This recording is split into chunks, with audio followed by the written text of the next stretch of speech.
السلام عليكم ورحمة الله وبركاته. بسم الله الرحمن الرحيم. الحمد لله رب العالمين والعاقبة المتقين والصلاة والسلام على رسوله الأنبياء والمرسلين وعلى آله وأصحابه أجمعين أما بعد.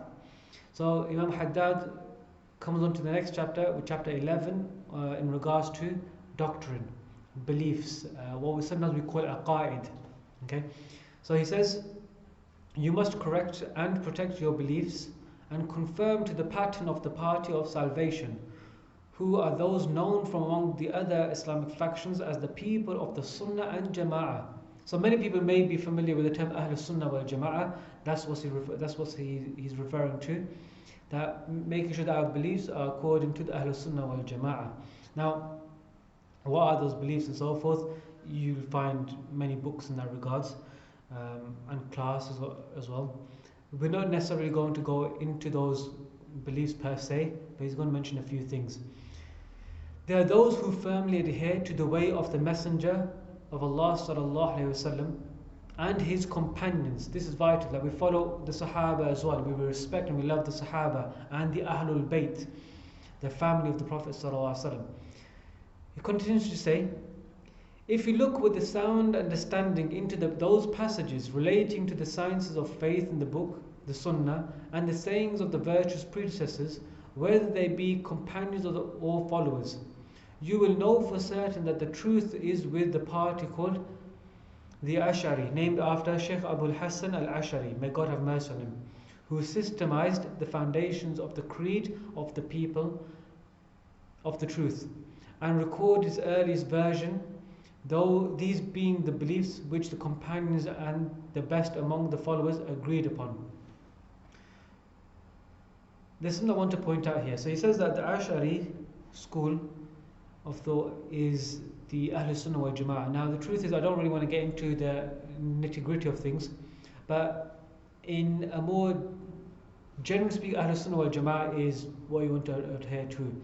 Now there have been deeper discussions, and there have been deeper groups of Ash'ari, Maturidi, Athari, and Hanbali Maqdisi Qaid.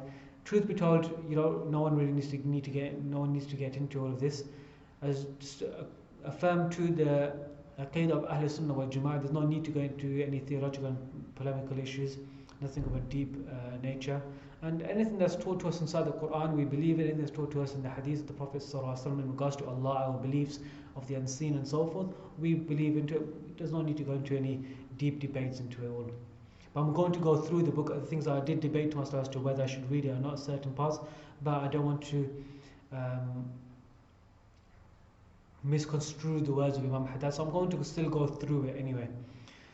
These constitute the doctrine of the people of truth in every time and place, and of all the Sufis, as Abul Qasim al-Qushayri, may God have mercy on him, indicated at the beginning of his treatise. It is, may God be praised, our doctrine, and that of our Husseini brothers, known as the family of Abu Alawi,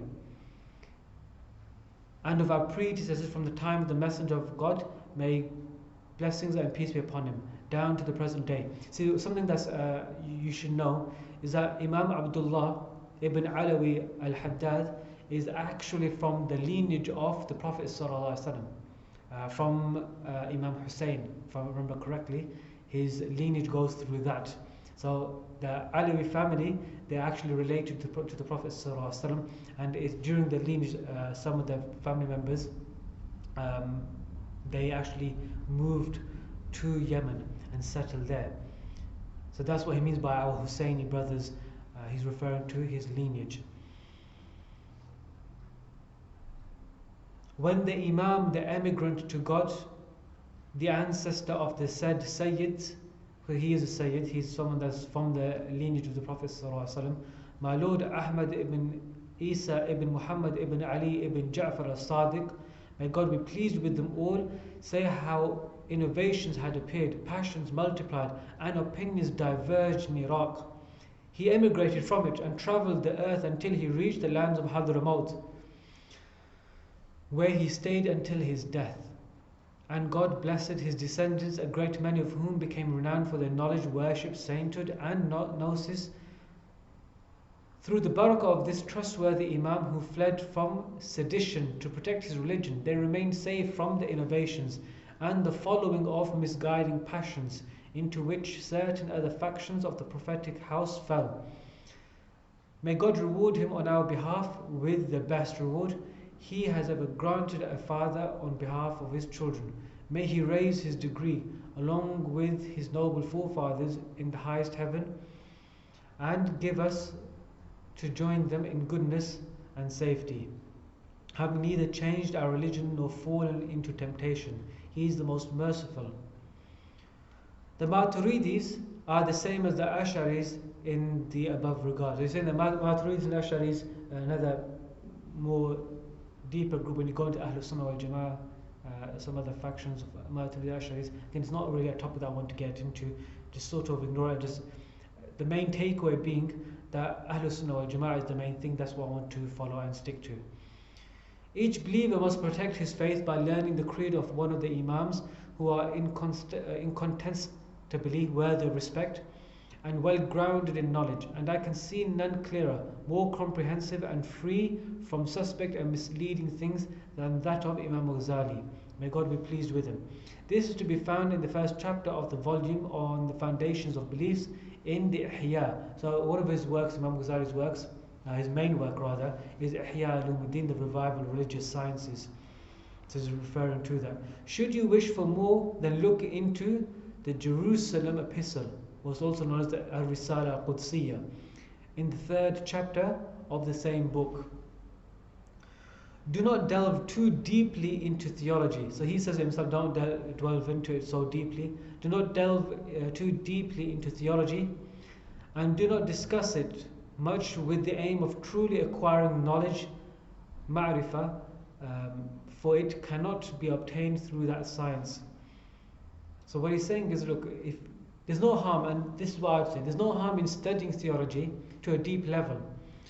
But there needs to be a reason as to why you're doing it. If you're doing it as just an exercise of wanting to find out, deeper discussions and exercising the mind, there's no real praise to it.